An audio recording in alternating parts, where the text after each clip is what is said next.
आज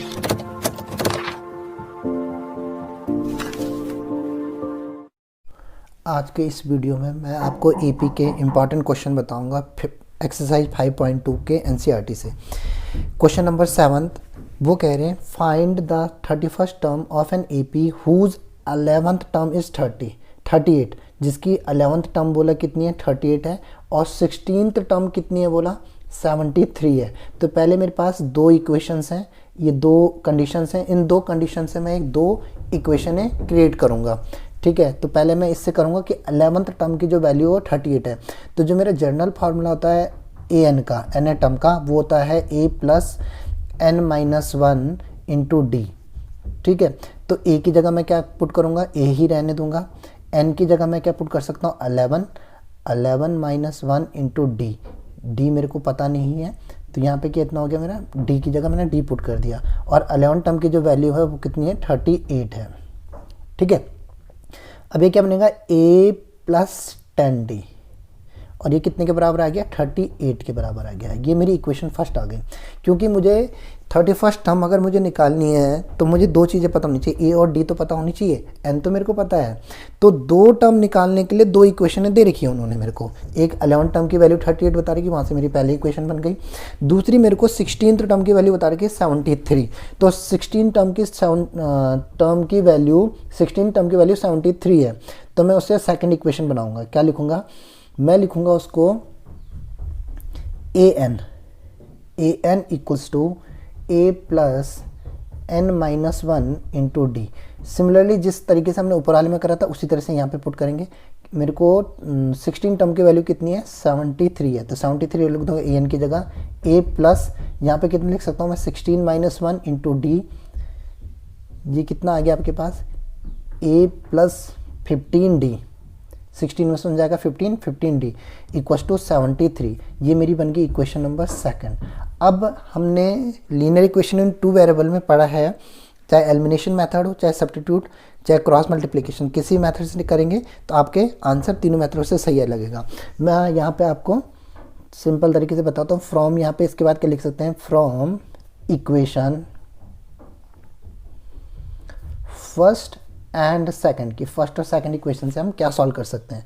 पहली इक्वेशन को लिख दिया मैंने, पूरा मैंने लेफ्ट को राइट और राइट की ओर लेफ्ट में कर दिया, तो सिंबल कोई चेंज नहीं होगा। ए प्लस 10d इक्वस टू 38 लिख दिया।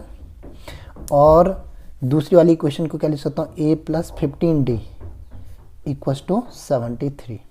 ठीक है, अब यहाँ पे क्या लिख सकता हूँ मैं, सब्ट्रैक्शन करेंगे तो क्या वैल्यू आएगी, जो सिंबल नीचे वाले के उनको इन्वर्स मतलब अपोजिट सिंबल लगा दो। ए प्लस का तो नेगेटिव का हो गया, 15d पॉजिटिव का नेगेटिव का कर दो, 73 पॉजिटिव का नेगेटिव का कर दो, प्लस ए माइनस ए 0 हो गया, कैंसिल हो गया आपका है। 10 में से 15 जाएगा तो कितना बचेगा माइनस 5d, और 38 में से 73 जाएगा। आप 38 में से 73 को माइनस करेंगे तो कितना आएगा, 38 में से 73 तो जा नहीं सकता। अब 73 में से 38 को माइनस करेंगे, यहाँ पे कितना आएगा, यहाँ पे आएगा 5, यहाँ पे कितना बचा 6 में से 3 गया तो कितना बचा 3, माइनस 35 बचा। अब क्या लिख सकता हूँ मैं, माइनस 5d इक्वस टू, तो आपका कितने के बराबर आ गया 35 के बराबर। तो d इक्वस टू क्या लिख सकता हूँ, d equals to minus 35 by minus 5, तो माइनस से माइनस सिंबल का कैंसिल हो गया, तो ये कितना आ गया 7। d की वैल्यू कितनी आ गई मेरे पास 7 आ चुकी है। ठीक है, जब d की वैल्यू 7 आ चुकी है तब मैं a की वैल्यू किसी भी फर्स्ट इक्वेशन और सेकंड इक्वेशन में से किसी भी एक इक्वेशन में पुट करके ला सकता हूं। ठीक है, तो मैं लिखूंगा इसके बाद अगली equation, putting d equals to 7 in equation first की पहली इक्वेशन में मैंने उसे पुट कर दिया है।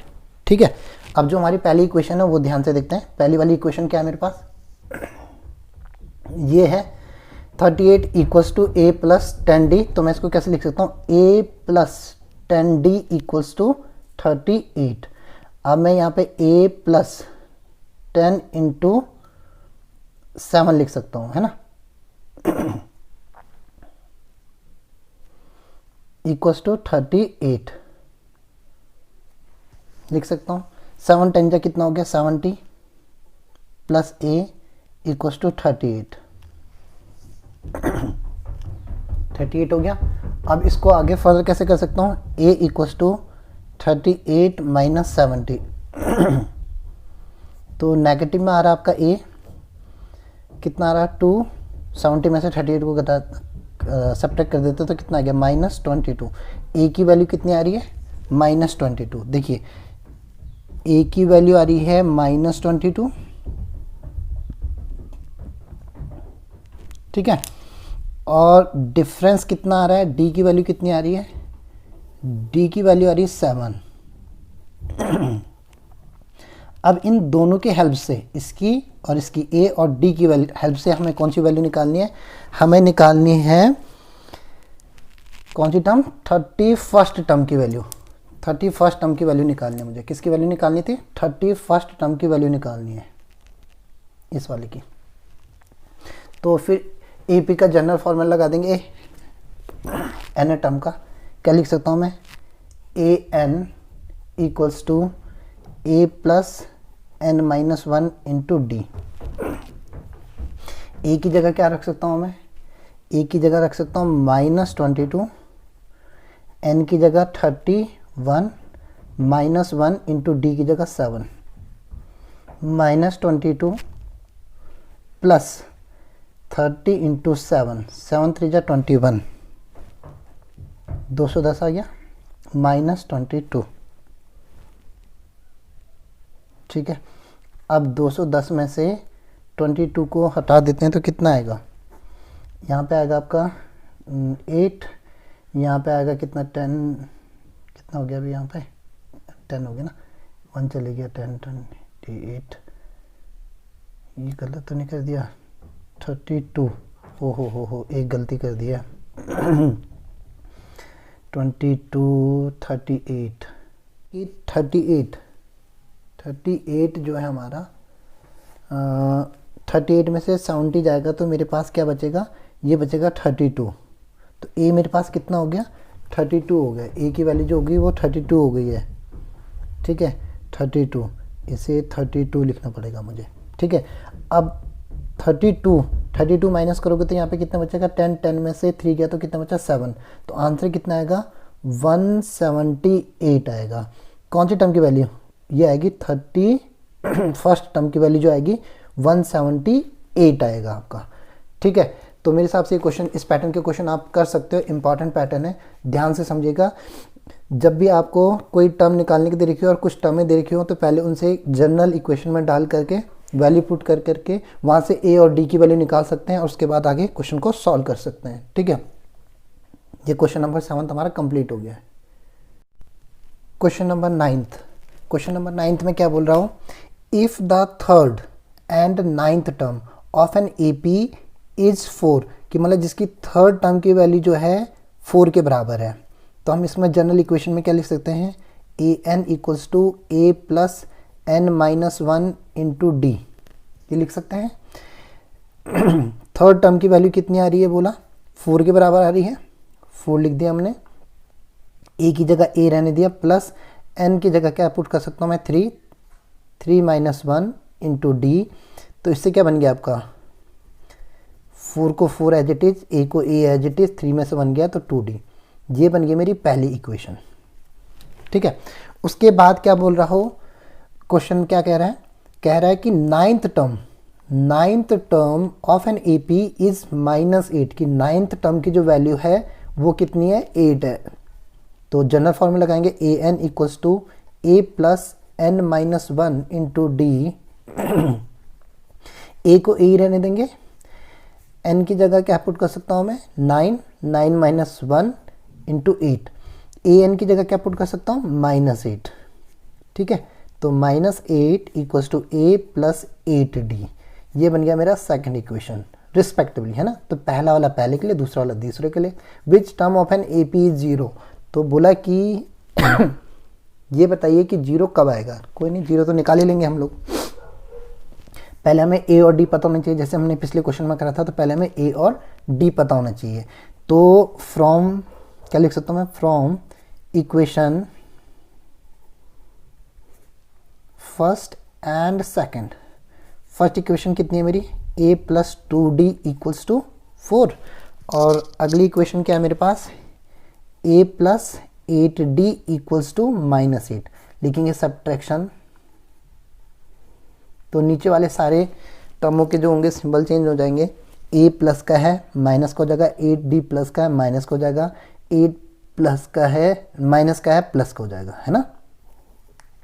ये बन गया आपका, a में से a कैंसिल होकर 0 बन गया, 2d में से 8d जाएगा, -6d बचेगा, और 4 प्लस 8 कितना हो जाएगा, 12 हो जाएगा।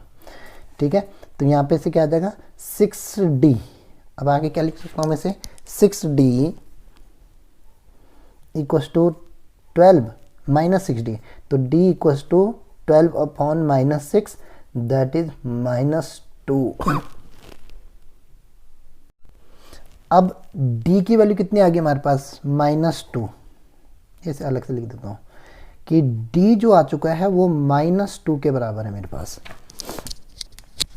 अब इसको चाहे फर्स्ट इक्वेशन में पुट करिए चाहे सेकंड इक्वेशन में पुट करिए, आपका क्या आ जाएगा, a आ जाएगा, है ना। अब मैं क्या करूँगा, मैं इस चीज़ को ना पुट कर देता हूँ पहली इक्वेशन में, तो लिखूँगा पुटिंग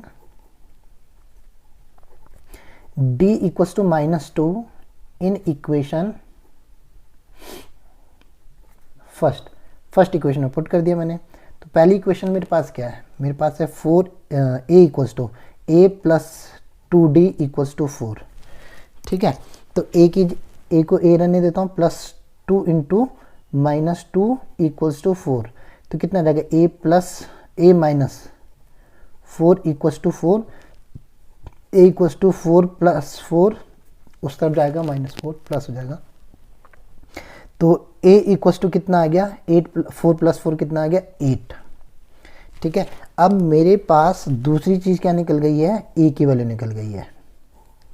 अब उन्हें सिचुएशन के हिसाब से क्या बोला है, मुझे क्वेश्चन में बोला है कि a n की जो वैल्यू है 0 के बराबर है, तो a n equals to a plus n minus 1 into d. तो बताइए कब जाकर अगर सिचुएशन चलेगी तो जो n टर्म है 0 कब आएगी, तो n टर्म को 0 ले लेते हैं, 0 इक्वल्स टू a की जगह 8 plus n minus 1 into D, D कितना आ रहा है, -2, है ना। अब ये 8 इधर आकर के क्या हो जाएगा, चलो पहले इसको ऐसे ही रहने देते, 8 -2 को n से मल्टीप्लाई करा -2n, और -2 को -1 से मल्टीप्लाई करा तो +2, है ना। तो ये तो हो गया 10 -2n, 10 इधर आकर के क्या हो जाएगा,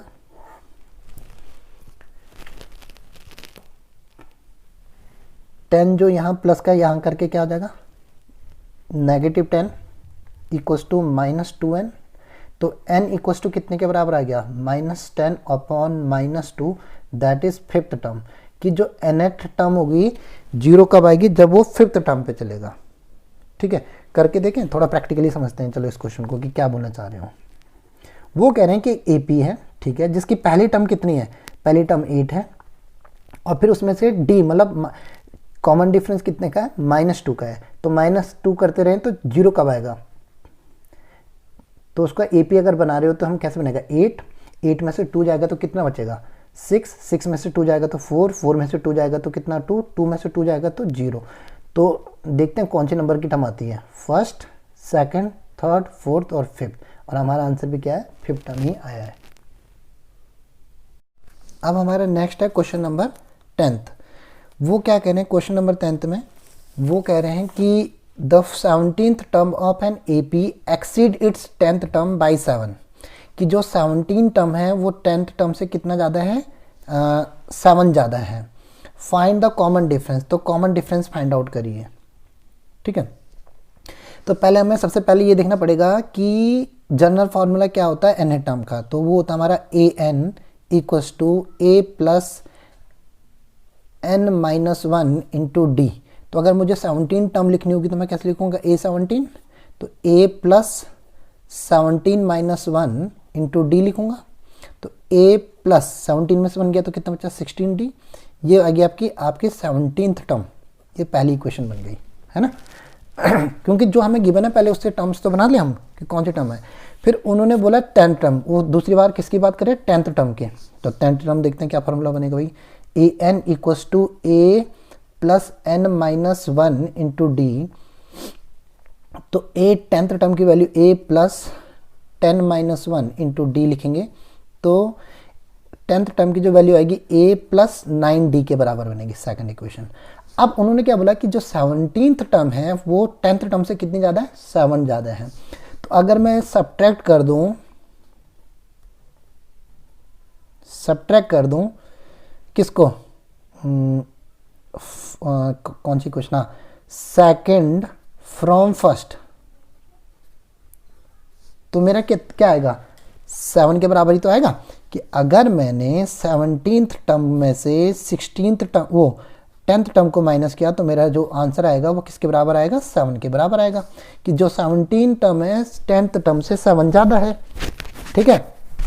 तो आंसर कितना आएगा यहाँ पे, 7। तो 17 टर्म की वैल्यू क्या है, a प्लस 16d, और यहाँ पे माइनस लिख देता हूँ मैं, ब्रैकेट के अंदर रख देते हैं, a प्लस 9d है आपका कौन सा, ये 10th टर्म, और डिफरेंस कितने का है, 7 का। तो ओपन अप करते हैं, a प्लस 16d, ये माइनस का सिंबल अंदर सिंबल चेंज कर देगा, तो minus a minus 9d equals to 7। a से पॉजिटिव, a से नेगेटिव ए कैंसिल हुआ, 16 में से 9 गया तो कितना बचा, 7d इक्वल्स टू 7। तो d इक्वल्स टू कितना आ गया हमारा, 7/7, दैट इज 1। और क्वेश्चन में यही तो पूछा था कि इसका कॉमन डिफरेंस क्या होगा, है ना। क्वेश्चन यही पूछा था ना, the 17th term of an AP exceed its 10th term by the 7, find the common difference. तो खाली कॉमन डिफरेंस निकालना था, तो हम इस तरह से निकाल सकते हैं, ठीक है। तो आपका इसके अंदर और जो पिछले 2 क्वेश्चन करें उनमें एक ही चीज़ तो है थी कि हमें इक्वेशन बनानी है, फिर उस इक्वेशन को हमें सॉल्व करनी है, ठीक है। तो इक्वेशन बनानी आपको आ गई होगी और इक्वेशन सॉल्व करनी भी आ गई होगी।